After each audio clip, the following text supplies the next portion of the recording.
Hi, I'm Tuan Lam, the creator and host of the TruthDare show. To me, there's nothing more important than living and being your truth. So I set up this platform to have intimate conversations with people who have found their true calling, and they're using that power to help others. And the goal is to dare you to find your truth. According to the New York Federal Reserve, students owe more than a whopping $1.3 trillion. Today's guest, Christopher Gray, found a solution to this problem: scholarships. After earning more than $1.3 million in scholarships, Christopher founded Scholly, an app that's helped students get more than $100 million in scholarships to date. You may recognize Christopher from Shark Tank causing one of the biggest fights amongst the sharks in history, or as one of Oprah's SuperSoul 100s. Whether you or someone you love has a lot of college debt or wants to dream a bigger dream for yourself, hold on to your pocketbooks. This episode will help you see the green light. I was so excited to hear about Scholly and your story because it resonated deeply with me, but I know too, as a university professor and a lot of young people that I mentor, that this resonates with them. Right. Could you imagine all the success that you've had so far? No. I mean, like I said, we were just talking about like meeting Oprah and all this stuff. These are things that, you know, I dreamed of doing. You know, people, I mean, I've met and engaged with people I've only dreamed of meeting. And Scholly has had an impact that, you know, I only could have dreamed of making. So, and, you know, I just graduated undergrad 2 years ago. So congratulations. Like, all of this stuff happening has been just surreal, I think. And this started when you were a little boy, right? When Yeah. you had a dream to go to college. Yeah, I mean, I'm like the first in my family to be able to go to college. So, and I think that even though I didn't have any direct models in my family, I was able to engage with people, whether they were online or just people who were. 'Cause I went to a magnet high school actually in like a university city, so there was, you know, university students all around me. So I was able to indirectly get exposed to that lifestyle and the results of being in college. So I was determined. I was determined to do something like that. But where did that determination come from? So I came from a bad neighborhood too, Right. and like Forbes recently wrote about my story, how Right. we immigrant boat people from Vietnam were Chinese, but we came Right. to America with $4 in our pockets, Right. 10 of us in a trailer park, and college to me was a pipe dream. I had my grandmother, my paternal grandmother, who was my spiritual grounding force, Yep. who said you could do whatever you want. And she had big dreams for me, Right. bigger than I could dream for myself. So you said you didn't have anybody like that? Because I know single mom, right? You grew up. Yeah. I mean, even though my family didn't go to college, they still understood the importance of that. So really pushing, even since I was a little kid, like if I ever did something where like my grade like dropped from like a 90 to a B, my mom would come up to the school, Okay. sit there and say what's going on, like she's like what's good. So I was always pushed to do well, because I was always a straight student. So when anytime like it went to like a B, my mom was like, okay, let's figure out what's going on. So it's you and three. You're the youngest of three boys, right? Okay. No, three. No, I have a younger sister and a younger brother. Okay. So you're the oldest of yes. three. So they're 7 and 9, so they're babies. Okay. So she decided to have them when I was 15. That's what she had. And so one thing I noticed about kids that grew up, you grew up in Right. Alabama. Yep, Birmingham. Birmingham, Alabama. I grew up in South Sac. Right. Bad neighborhoods. I saw prostitutes on the streets, and we were on Section 8 housing and welfare. And I noticed that people that didn't have those kind of people to point them the right way usually went the other way. How did you, with a mom of, you know, having single mother of 3 kids, and she's working all the time, who was your guiding light? I think that, you know, I had teachers, and my mom and I pushed me and put me in nonprofit organizations where I was able to get like entrepreneurship nonprofit organizations. I was in the 9th grade, and other organizations that allowed me to interact with college students and have mentors who graduated college who were successable. Okay. And it was one organization that used to bring in speakers, people who were millionaires, etc. So it gave me a perspective. I was able to get into a magnet high school, so that gave us access to a lot of research. We always had college recruiters coming to our school, so I was able to kind of be indirectly exposed to that, even though I did that. And I grew up in a bad neighborhood too. You know, I saw bodies sometimes. I know. You know, we had to like get down when people were shooting. Same here. You know, so it was really tough. You know, instead of like earthquake drills that we have in San Francisco and South Sac, we actually had stop, drop, and roll when there were drive-by drills and like lockdown drills. I'm always asleep when the earthquakes happen. So I know. I slept through the last one that happened in the Bay Area. And apparently they're big, and my friend's like, "How did you do that?" But The reason why I do this show is because we want to feature people like you who have found their truth and then using that truth to help other people. And I love how you've done that. Right. Take me back to, okay, you're applying for colleges. I mean, applying to colleges alone, the fees were really expensive for me. I had to try to find grants to pay for those. Yeah, so for me, I couldn't, I wasn't actually able to apply to any of the Ivy League schools because the application fees, they had like $60, $70 when I was going to college. And then there was this other separate financial aid profile that you had to do. Yes. So talk about, economic and, and there's a whole bunch of like privilege that you can get into that. And there's systematic oppression there.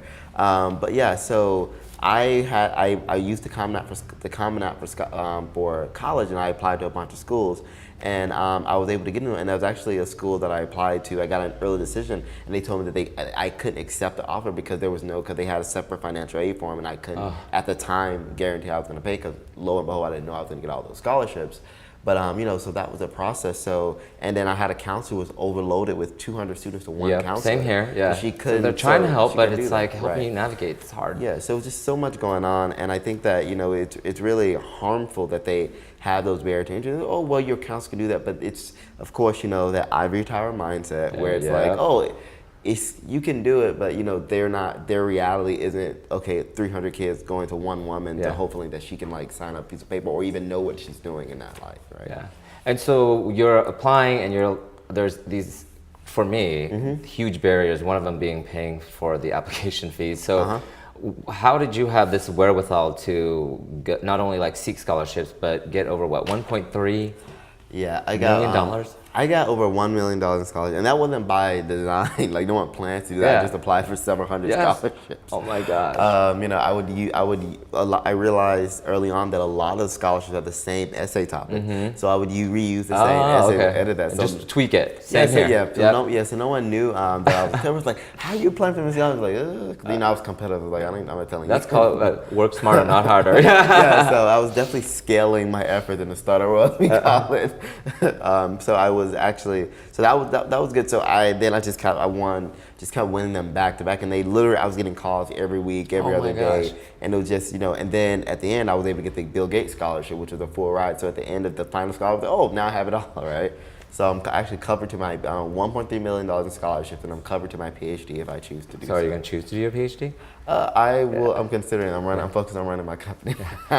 So did you even think that in the beginning that you would even get, like, what was your hope? Like just to get to just get as much as I can. I think we were homeless. We were actually homeless at the time.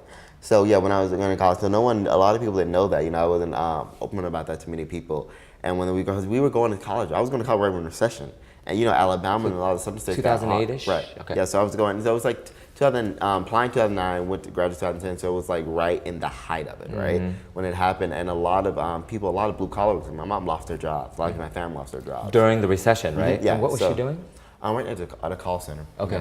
And call center, 3 kids, you're trying to go to school. Yep. Yeah, so a lot of people just lost their jobs across the board. Yes. So during that time, I was applying for all these scholarships, and there were actually essays I had to do. It was an AT&T phone that I typed 500-word essays on my phone. Oh my to God. press submit just to make sure I apply for as many as I can. A lot of exercise on your thumbs. I mean, but I did it work. I mean, my persistence. You'll be surprised what I will do when I want to do something. But it's amazing. I think that drive, really helped. But huge. I didn't plan it. I mean, it was just, I think when you have that mindset, you're like, just get as much as I can, because I didn't something I didn't want to do. I worked really hard in school. I was this high achieving student, and I didn't want all that to be for nothing. And I really wanted to go to the East Coast to kind of pursue business and all that. I'm on the West Coast now, but that determination was really there, because I felt like I worked too hard to get to the end of the road, and for like a lot of people, their dreams are shattered. There is something about struggling, and with our similar backgrounds growing up in, I can say, the hood. I felt like it just made me work harder, because I knew that for me, books, I love to read, write, and talk. And so I knew that reading and going to the library and getting these books and reading everything I get my hands on. I even read shampoo bottles in the shower. I'd be like, rinse, lather, repeat, methylparaben. And I was like obsessed, like you were, in getting in. And I did get a bunch of scholarships, but I wish that I had something like Scholly to kind of like guide students and people, to get all this money, and you've helped with the running tally is there's 2 million users on the app? Yeah, 2 million users, and we help students raise $100 million. So far. 100 million. Yeah, so I mean, I think that that's the beauty of Scholly and just technology in general.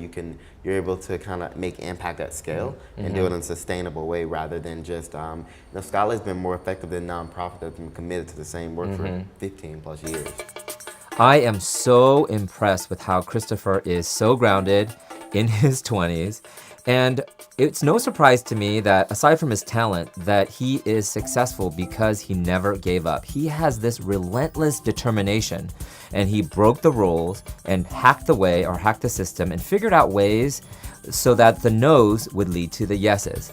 Chris, again, got over $1.3 million in scholarships. And despite his obstacles, and there were a lot of them, he worked the system to his own benefit because he wasn't afraid. And now back to the conversation. So, like you said earlier, there is a lot of competition in this world. And so one thing I love about your story so much is that you found a problem and a solution for yourself and you wanted to share it with others. Like, when did that click for you and why? When I got to college and so when I started Scholly, it wasn't even intention to start a business. I was in the process of volunteering and helping so many people, and I was getting frustrated because I couldn't help as many people at scale. Even though I had like some wealthy people paying me to do it, I was like, I still just can't happen because I was taking classes of at college and trying to graduate. So it was a way to scale my effort originally, and then I put a price tag on the app just to like sustain it, and then like 99 cents, right? Yeah, and then now it's like a whole different thing. But and then so I had to scale my efforts. But it really started. I think so it clicked with the idea that I was already trying to help people, but it was a way to how do you scale that? And like most technologies, how do you scale that? How can I help 1,000 people at once, right? Do this thing I'm trying to focus on paper, helping one person do. But how did that idea of like, I want to create an app and help people come about? Because a lot of people just like the take mentality. And one of my favorite quotes is Maya Angelou's quote, when you get, give, and when you learn, teach. Yeah, so I think that's been inherent. When in high school I had a nonprofit that I basically there were no volunteer opportunities. Yeah, so no volunteer opportunities in my school system because they didn't think poor black kids wanted to care to volunteering. So what I did, I started a volunteer group, and then I actually went to the nonprofit and hosted the volunteer opportunity in school to help kids get volunteer service and give them the impact of community service, which is important to get into college. So I think that was something. So I've always started businesses that had a social impact. That was always something that I cared about. And I think that so the idea of using technology, I was in Drexel, known for engineering. Got it. I taught myself a little bit how to code, and so that exposure to okay, how can I? And I think when I was starting Scholly, was the height of Instagram when all went that blew up. The height of the apps, right? Yeah. So I think that was kind of the idea of how can I take this problem that I wanted to solve in technology and combine the two to be able to create this product to solve that problem. And do you feel like you were a little bit ahead of the curve? Or, I mean, obviously the time when you went to, you're a baby, by the way, because I graduated like 18 years ago from college. But the student debt has soared, like over what, was it $1.3 trillion? Yeah, it's insane. Epidemic. Yeah, it's an epidemic, and actually a lot of students are now can't graduate. A lot of students aren't even getting past their first year now. So it's it's extremely problematic, and it's getting to a point where the government has to do something. Yeah. Because what's happening is with the current administration is that they're putting more loans on the table to where, and schools are not incentivized to decrease costs because they know that students can afford it via loans, right? So until that system is someone puts halt to that system, it's going to crush. But I think economically is really causing a lot of people to either not be able to go to college or just a lot of students and there's even kids have heartbreaking stories where they've gotten to their senior year and can't pay for that last year and worked hard and can't get that degree. Well, I know so many people now that have graduated, want to be journalists, and let's be real, when I started, they wanted to pay me $18,000 to be a reporter. At the ABC station in Wisconsin. Yeah, well, so it's the prestige work, right? Yeah. Welcome to that's LA apparently. I know. Yeah. How are you gonna end up paying that off, right? Right. And so like the navigating. 18, I couldn't even cover. I know, right? Well, I did negotiate $20,000, but $20,000. I mean, come on. And I have friends that the Bay Area is really expensive. You know that. I mean, apartments in my hood now are like $7,000 a month for a 2-bedroom. Yeah, thank baby Jesus that we're under rent control. Right. But it's so expensive. Yep. And I think you're being a little bit too humble though, to be real, because I think that first and foremost, like $1.3 million, like amazing, and just the not just, I know it wasn't just applying for these scholarships, but what's the secret sauce? Like why did you get so many scholarships versus many people who apply for a lot? I think that, one of the problems that Scholly is solving is that there are a lot of scholarships that people don't know about, right? There are a lot of scholarships to Scholly that people don't know existed, right? So what I did was a lot of scholarships I applied for, I was able to. I think there were two things. One, there were a lot of scholarships I applied for. A lot of people didn't know existed.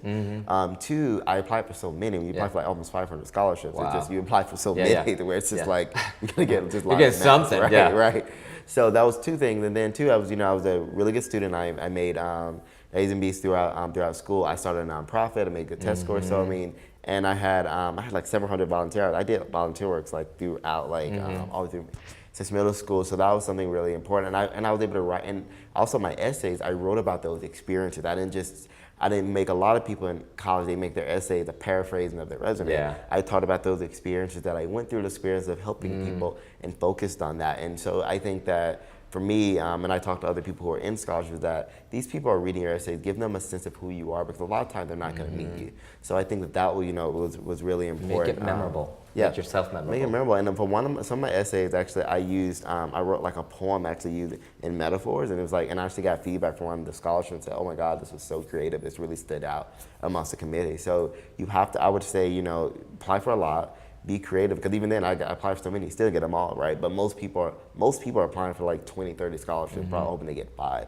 So you probably, just the law of numbers, you're not gonna get them all. So you have to I apply for as many as possible, where I think a lot of people only apply for a very small amount. So. And how does Scholly work for people that don't even know? Yeah, so it's a mobile and web app that instantly helps students find scholarships at college. It takes the months of the scholars, the minutes. You put in your 8 parameters, like your state grade, GPA, and it takes, and even like if there's a miscellaneous parameter where you can put like whether you're widowed, low income, when you are, LGBT, where you're LGBT, where you are widowed, all these different things, left-handed vegetarian. So all left-handed vegetarian. Yeah, all these like really specific scholarships, and you're instantly matched a scholar. And that takes like literally 2 minutes to do, and you're instantly matched with scholarships you qualify for. And the beauty of Scholly is not just for people going into college. The app tracks you all the way up into graduate school. Wow. So you can apply for scholarships every year throughout college. We've had students pay for law school, medical school, freshman year of college, sophomore year of college, and people going into college. Wow. And also we're looking to expand to student loan scholarships as well. So you'll be able to like apply for scholarships that can actually help you pay off your student loans. I need to apply for that. Yeah. So expanding to that thing. And also, we're working on we're actually now incorporating artificial intelligence to our platform with one of our partners that will allow our users to, all the essays I talked about, allow AI will actually be able to upload that and it'll be instantly fix all of the issues on the essays for you instantly. And how many scholarships do you have roughly available? Right now, so it's about like up to $500 million worth at any given time. So, and that's just like for students. So there's tend to be a lot more. And I think that that's across the board, So I think we're constantly matching students with, all that money. And I think that another thing of Scholly is that you're not just getting, like when you use FAFSA and all those websites, you just get a list. And it's like, they'll say, we have billions of scholarships, and you have like 30, you get a list of 30 awards. And you see your friends get the same 30 awards. I'm like, okay, this is like, you're lying, right? And then with Scholly, you're getting this unlimited list, and you're always getting new matches. So you're getting like dozens of new matches every other day, right? Wow. So it's this unlimited research rather than, okay, here's the list, here's the profile so we can sell it, and then you have to make another profile, to do that. But the problem is also a double-edged sword. Not only is it hard for us to navigate students that want to go to get higher education, right? But then on the flip side, it's a ton of money out there that's untapped. Right. Yeah, so that's the thing. That's the market Scholly really taps into, is that a lot of scholarships that we have on our base, like when we were on Shark Tank, for example, there was literally our site was getting hit 9,000 hits per second, and we were getting so many users at one time that some scholarships, their website shut down because of all the traffic they were getting. So there were scholarships that went from getting 50 applicants to 2,000 applicants, right? So we have now changed the game where we have driven more scholarships. So there are actually scholarships that a lot of scholarships as of now you can only get on Scholly because we get so much of that traffic, and they know we don't sell users information or whatever. So Scholly has a lot of Scholly exclusive information there, but also we've incentivized people to create more scholarships. They know students are going to find them, right? We have people from the Navy, like the State Department, all these organizations reaching out to Scholly. I want to make sure this is on Scholly, So right? they're finding you. Exactly. Yeah. So they're like, cool. I want to make sure this is on Scholly because we know that we're going to get the right applicants we want, because we have that 8 parameters and that's actually patented that filters the user. They know that they're only getting people that actually qualify, whereas just having a bunch of random people submit applications, right? Yeah, I loved your pitch on Shark Tank, and I saw them arguing. It's known as like one of the biggest arguments in Shark Tank history amongst the investors. Yeah. So I think it's really cool. I think they started this really big fight. Actually, just I saw it. I was just emailing Lori actually because we were People doing walking out. I was like, what? Yeah, because so that was really cool. So we had this whole thing where 3 of the sharks walked out, and then Lori and Damon invested in Scholly, and then they were like. And then it's really funny because we're planning actually doing a Shark Tank update soon. And so it's going to be this whole thing where they may be like, oh, wow, now Scholly is like way multi-million-dollar business, right? Because they were like, so it was cool. And I didn't see that episode until it aired. Okay. So the fight happened when I walked out. And I was, they were like, oh, something happened. I'm like, oh, God, then I saw it on TV and that was edited, right? They told me everything that really happened. But, it was, it was really cool. And I think it was a big conversation because it started this big fight and it got the internet ablaze. We were trending. Scholly was trending. My ad went up to #1 in the episode. I'm like, keep it coming, keep the press coming. I'm like, marketing 101. Like, I'm like, keep it going, right? So that viral nature of the product, the product was just amazing. And I think what happened with that was, and then there was like this whole with Black Twitter went off because it was this imagery of the 3 white men getting up and walking out calling Scholly their investment charity. And then there was the 2 left with like the woman and the black man. So it's like, so that didn't do well on them at all. So they were getting attacked, like people were going after them. It was insane to the point where actually Kevin O'Leary, I got interviewed on CNBC. He actually walked his comments back on another interview on CNBC because they just got destroyed. It's just like that's the last thing you do. I saw that, but then TV's edited and all that, and you know the truth. That was more said than that. Yeah, right? but the producers, of course, like I said, when you sit in that ivory tower, they don't. Actually, they think, we fixed this, but then it's like, no, it wasn't fixed, right? And that was their adversarial nature, but like they didn't. They didn't see what that looked like, how that imagery looked like, and I think it made the 3 other sharks, even though they may not be their intention, to make them look really bad. So and it made Scholly, but Scholly was all the internet. It's funny because it depends on who's watching. When I watch it, I didn't feel like they were like preying on you or anything because they said, oh, the sob story and all that stuff. But the truth is that you're getting the numbers speak. You've helped. So many students get over $100 million. So the show's edited, right? So when you look at the other thing that there were parts that they didn't show that they actually wanted to invest. But it's all cut out for drama. Right? We know that. Right. So I knew that. They knew that. Everyone knew that. But I felt bad that they kind of got attacked. For something that wasn't what they were meant. Right? Well, I've done TV news for about a decade. 8 years, and I was a host on a PBS show, and I just know that one thing Ellen said that I heard her say on her show really resonated with me. She goes, were you? Yeah, I was on her set, My friend at Warner Bros. Gave me a tour of her set. They would let me sit in her chair up there. Well, you need to be interviewed by her one day. You listening? So, but she said, let your haters be your motivators. And so that has nothing, anything that anybody says about you, whatever it is, whether because you're black or because of wherever you came from or whatever, is not about you. That's one of the biggest lessons I've learned. I think your work speaks for itself. Absolutely. And I think that even if you look at times where people were more racist back in the past, at the end of the day, your work speaks for itself, right? Those people overcame that. And we see that with the Timed Up Me Too campaign. People are overcoming that. I think things need to get a lot better, but I think things are changing. And I think that with the current presidency, I think it was bad that it happened, but it's eliciting so much attention, right? Because if you think about it.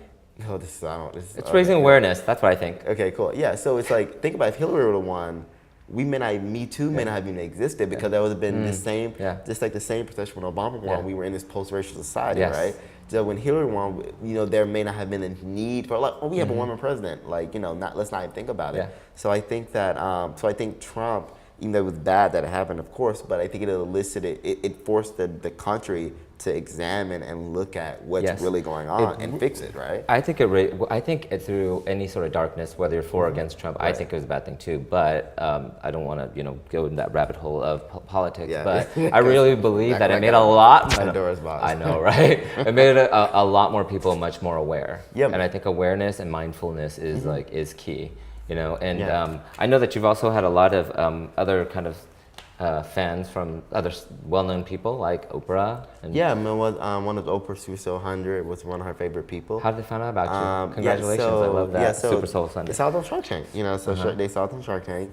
And then we just got a lot of awareness through that. And then, and that's actually where Jesse Williams and I met, and then, that's how he joined the team as well. So we met. He and I actually met at TED when we were drinking, and then we met, and then we had a brunch with Oprah, and then and she chose one of her favorite people. So it's really incredible that experience, and she's a lifeline. Actually, it was funny. I ran to her Soul House when she was doing like a screening for one of her shows, and it was just really cool. It's like, oh, my Super Soul baby. Yeah. So and I think that so it's incredible because those endorsements, I think, validates the work that we're doing, and and the work they're doing also is amazing. Because the first time I saw Oprah, my grandma actually died. No, not last summer, but in 2016. Oh, I'm sorry. And actually, the first time I engaged with Oprah, I was actually new. Cause it was my grandma's big screen. It's really old TV, and on her rug, and she would always tell me that she wanted me to. She wanted me always like, it's great. Oprah said Oprah is great. My grandma was a big fan, and actually she died right before I met Oprah, and also when it happened, she actually when the time actually I was going to meet her was actually the week of her funeral. So it was just, I think it was full circle that, that introduction, it was just great. It was a great full circle moment for me to be able to do that and validating for that tragic. So all that happened in the same year. She died. That's when I met Oprah, and all this stuff was like this consummation. So I think that that was a heartbreaking experience. But I think, having that support, I think, I think it makes my grandma proud, Oh, I know she could feel it, because you could feel it, It's one of those feelings. But yeah, I mean, then we have Jesse, then we have some other celebrities that we're going to work with in the near future. So and then it's going to be great. Bill and Melinda Gates Scholarship, that just is from what I understand, that pays for all college, any college you want to go to. And then guess what? I met Bill Gates actually in April. Yeah, 2007. So, because we just turned 18, so I'm mixed up.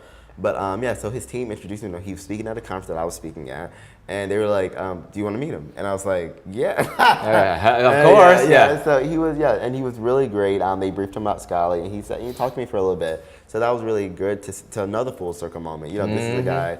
You got that. He paid for me to go to college, and I really just told him thank you. And this, he's Jeff Bezos took the crown, but he's like the richest man in the world, and I think Amazon guy, And it's just now I think it was just so I've had all these full circle moments where these things that happened when I was younger now have come full circle, and there's some other things that are coming up that's like, it's incredible because not just to meet these people, but to get that support. Because it's not just because because it's very LA to like, oh, I met this person, took a picture, totally, and that's not what this is all about. Took a picture, and then I'm like, but these are people that are coming to support my work, right? And that's way more perfect than the typical LA thing. Like, it's like, oh, I took a picture of this person, but you're still broke. But there's no that like real connection. There's no real connection. Yeah, absolutely. Yeah. You know how it is. And how special is it that it's not just because of the celebrities or names or whatever. It's the fact that there's that validation. Yeah, it's a support. I think, and that's why I moved to LA recently, because we were doing so much celebrity influencer marketing that it just made sense to be in a place where they are, because our data has shown that that's what worked. Because it's all about cultural capital, and everyone wants to help the world get to college. And you have these celebrities who have a platform, but they get tired of just saying, oh, I donated this money, or like I said, when they can have something like Scholly that they can actually scale what they want to do, help the communities they serve at scale, and get that impact, right? And I think that that's important. Oprah says luck equals opportunity and preparedness, and there is really no such thing as luck. And boy, was Christopher prepared when the Shark Tank opportunity came up. He believed, he took action, and he achieved. And what I love so much about this conversation is that Chris never dreamed about creating his own business. He didn't do it for money or numbers or likes or whatnot. He did it purely out of service. And when you give to the world, you get back tenfold. And now back to the conversation.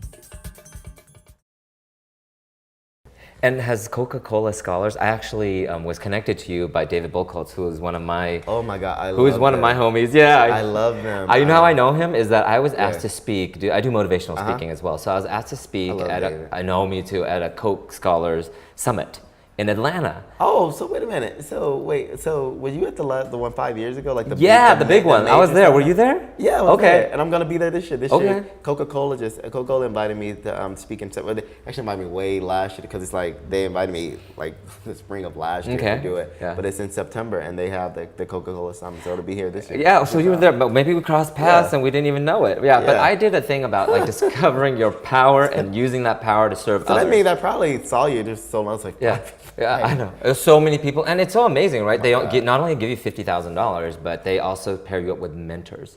Yeah, yes. And people who has stories. The Coke Scholar. So I actually started Scholly along with a Coke Scholar. Oh, I didn't know that. Who's this again? Yeah, Bryson Aleph. He's a 2010 scholar with me. Okay. And some of the Coke Scholars have literally become my best friends. Actually, like today, like I have one of them coming into town. Oh, it's a family. Like he was like, and we were like hanging out. So it's really been interesting and literally some of my closest friends have been part of that program. I had so many meaningful connections there. Right. Like after I got done speaking, they booked me for one talk about discovering your power, using it to share with others and help others.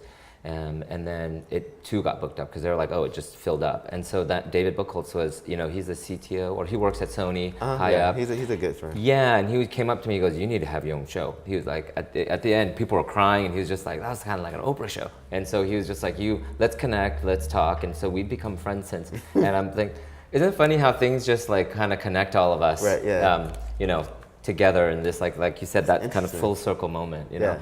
But I would love for you to just go back to your, junior year or to your younger self and recession, your mom lost her job, answering phones, right? Yeah. You struggling to just trying to get your own way through college. And now, like, what do you make of all this? I think it's still surreal.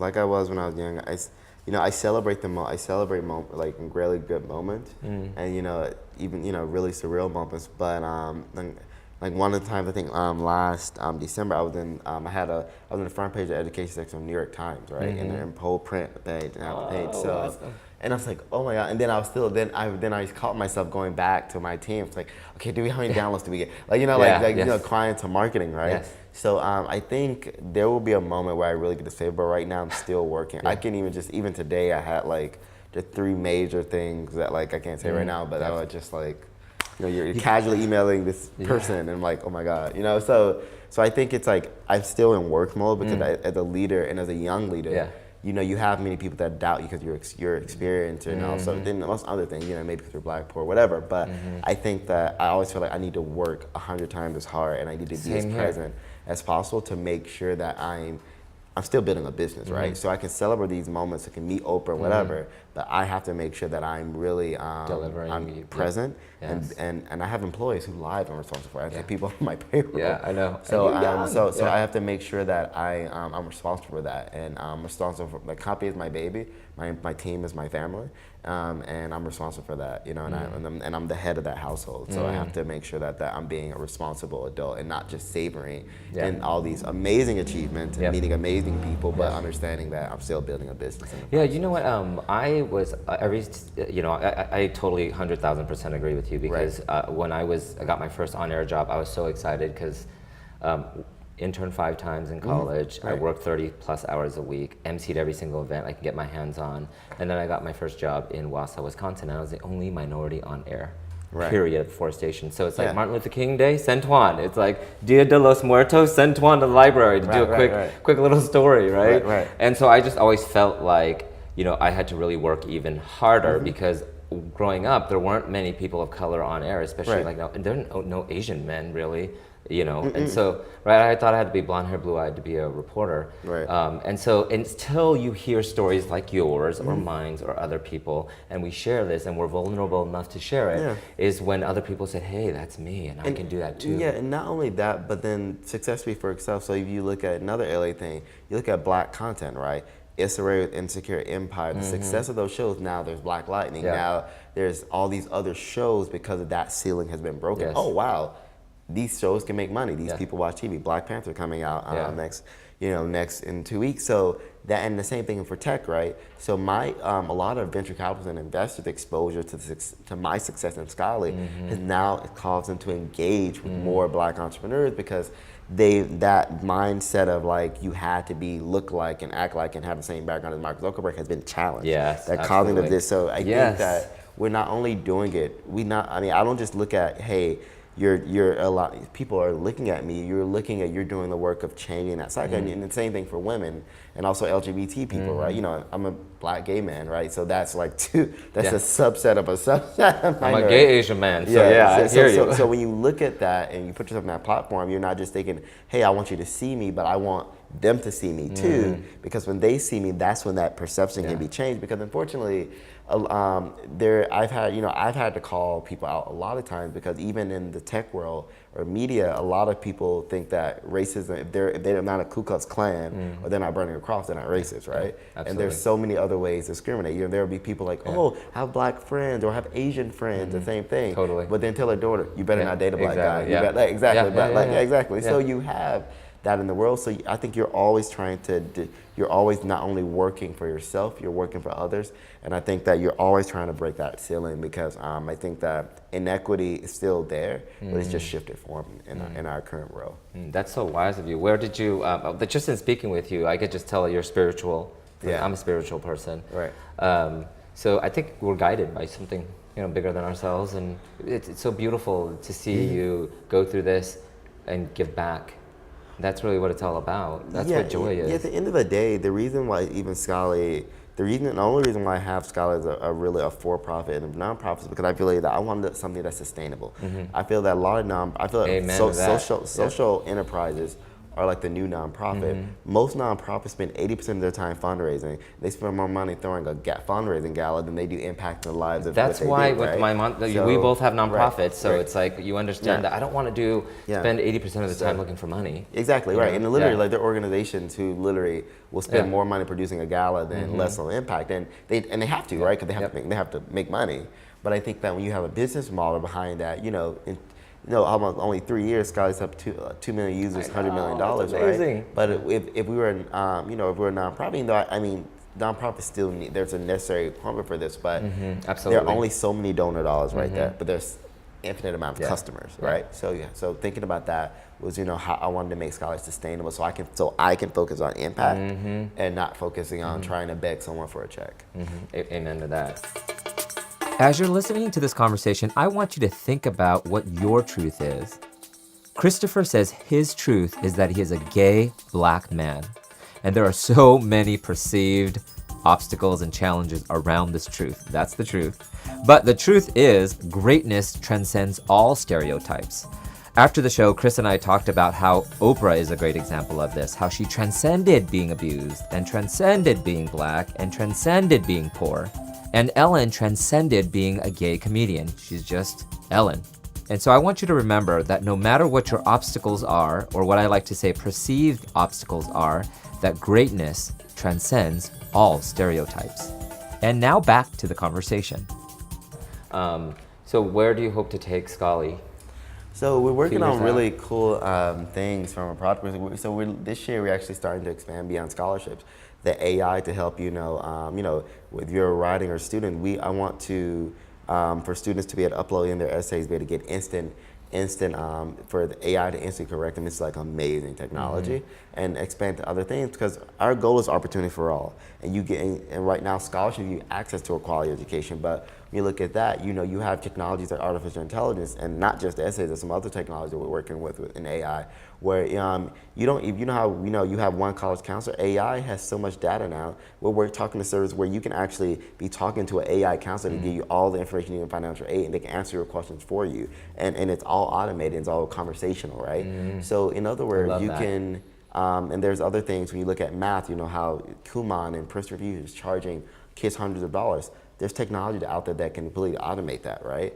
Wow. And I think that we're looking to do that, because the idea is that until now, ours is an opportunity for all. I don't care if you're rich using our service, but I don't care if you're poor. But how do we make everyone have access to opportunity? Giving access to everyone to a quality education. So what you'll see in the next year from Scholly, a lot of these integrations where we're able to, instead of kids having to pay $700 for these different services, they're able to really get that in Scholly as this suite, right, of things, right?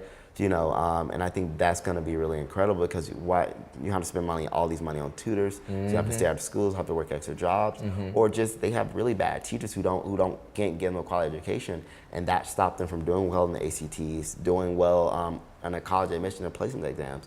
So we're going to leverage technology to reduce the cost of everything that students need to succeed, and make sure they have access to all those opportunities. And it's going to be really amazing. I mean, I was just testing actually the technology before, it literally, like what artificial intelligence can do, what you know, what facial recognition, voice, all this stuff can do. You're going to be amazed at that. We're going to completely disrupt. We're going to really disrupt these big education companies and really make them and force them to have to compete and make them have to lower their costs to make education accessible for everybody.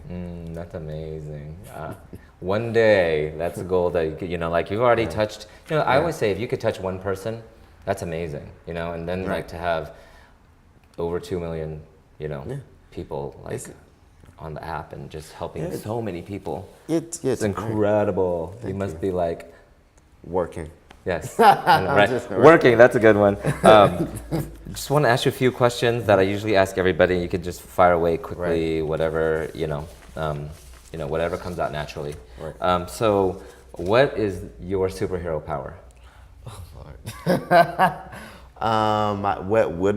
What is my superhero power? Oh, Lord. I know you're too humble to answer that. Oh, no, it's just like, what do people tell you? Like, because people are like, I love the way you talk to people and connect and make me feel better. What's yours? I think I'm able to, I'm able to get anyone on my side. I think that it's really funny that like, so think of like all the celebrities I work with and whatever, like I can't tell you who I just talk to, but I'm able to like really go to all these like really powerful people and get them to either, like the first investor I got was Josh Kaufman, who's like the founder of one of the biggest venture capital firms in like the world, and a billionaire. And he, in a 15-minute conversation, he wrote me a check, right? And other people, Steve Case, founder of AO, is one of my investors, right?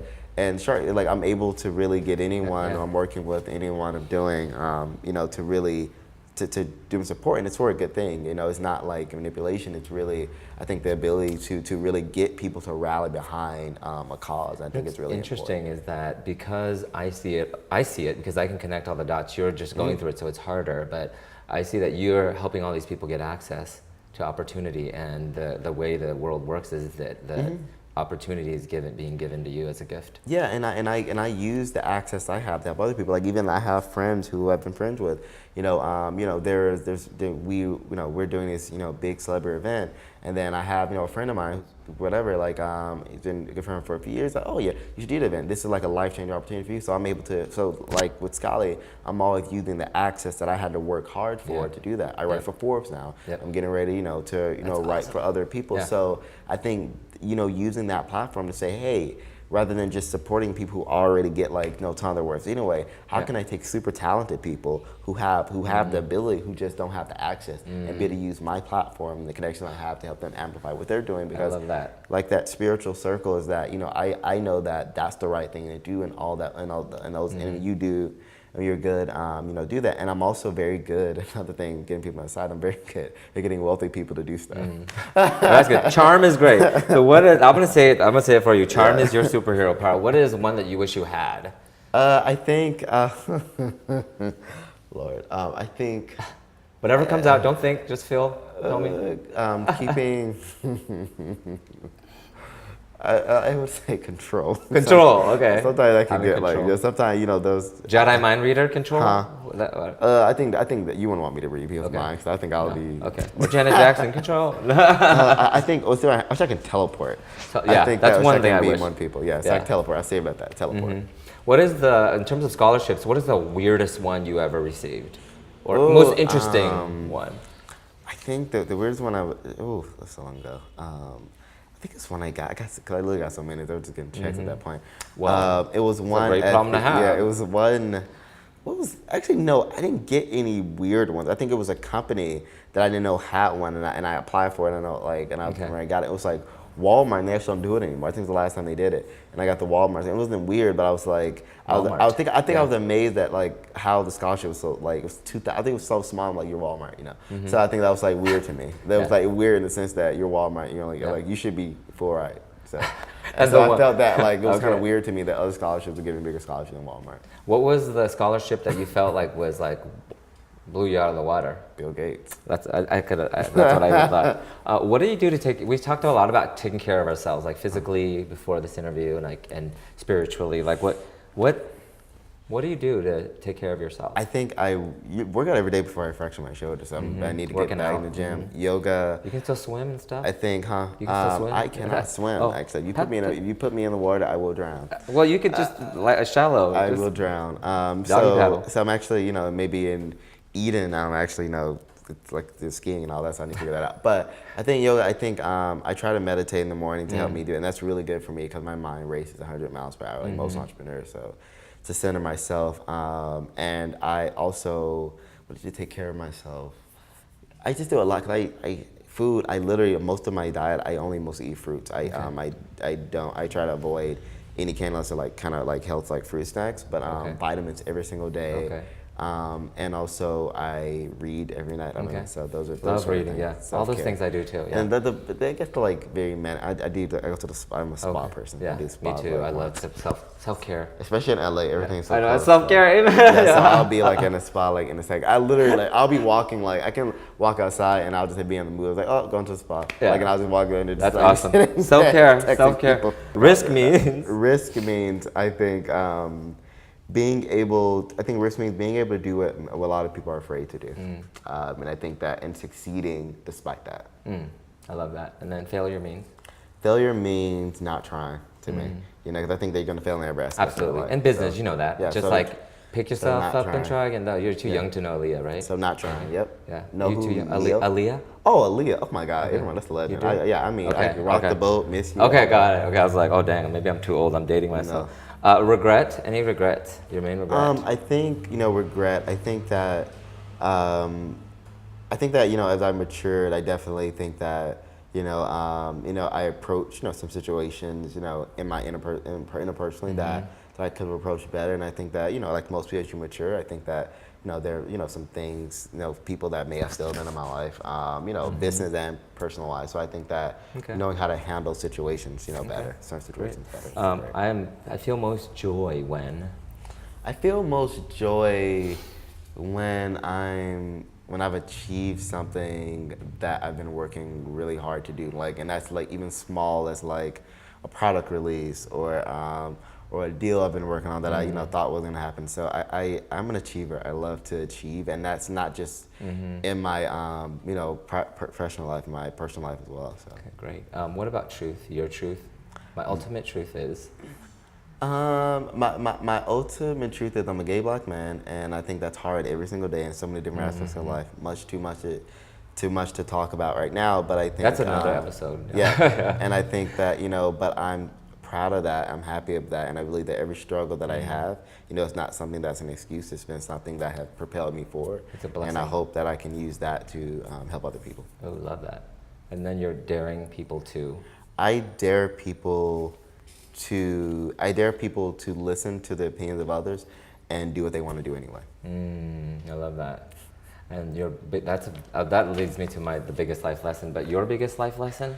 My biggest life lesson is that, nothing is ever, don't make sense that nothing is ever done until it's done. A lot of something I learned as freshman just growing up is that, that in some aspect of life is that don't assume or make assumptions or make decisions based on assumptions, or or worry about tomorrow than here.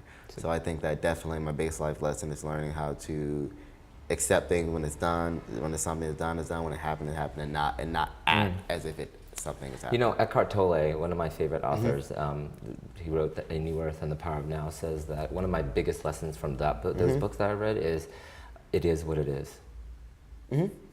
Like, you get in an accident, it is what it is. How are you going to react to that? Or if somebody says something or does you wrong, like, how do you react? Yeah. I think that that's just a part of life. I think that people are gonna. I was just lecturing with my friends about this. We were going through a situation, and I was like a business situation where someone he's working with. And I'm like, when you have $1 million, you have $1 million problems. You have $1 billion, you have $1 billion problems. Absolutely. Yep. No matter how pretty you are, someone's gonna cheat on you. No matter if you're in business.